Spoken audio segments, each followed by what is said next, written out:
គុំតែទីនេះអធិដ្ឋានសម្រាប់ប្រទេសកម្ពុជារបស់ពួកយើង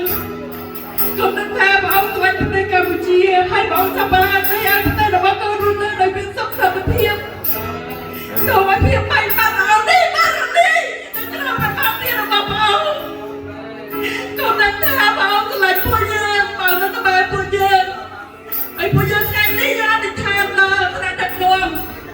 របស់ពួកយើងយើងជឿជាក់លើព្រះអង្គដែលព្រះអង្គតែងតែថ្នាក់ដឹកនាំរបស់យើងឲ្យដឹកនាំសម្រាប់ភាពជោគជ័យគុណអធិដ្ឋានដល់ក្រុមតបជួបមុខ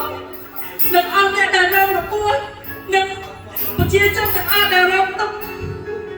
ខ្វះខាតអាហារខ្វះខាតស្បៀងសូមព្រះអង្គប្រកបគុំគុំដែលថាព្រះអង្គមានដំណោះស្រាយព្រះអង្គអាចដោះស្រាយភាពស្បែកគ្នានិងភាពបាច់បាក់ទាំងក្រុមគ្រួសារនិង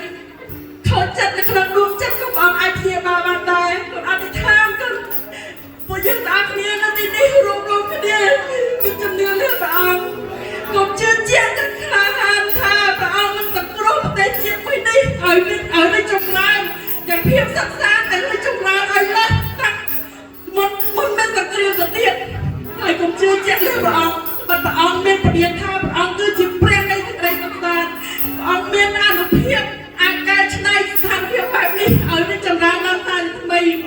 អង្គមានអំណាចបិទពួកយើងទាំងអស់គ្នា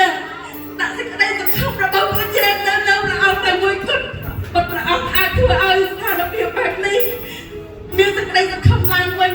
គុំទាំងអស់គ្នានៅទីនេះថ្វាយការអធិដ្ឋានរបស់កូនថ្វាយដួងចិត្តរបស់កូនថ្វាយកម្លាំងថ្វាយសេចក្តីសង្ឃឹមនៅអង្គព្រះ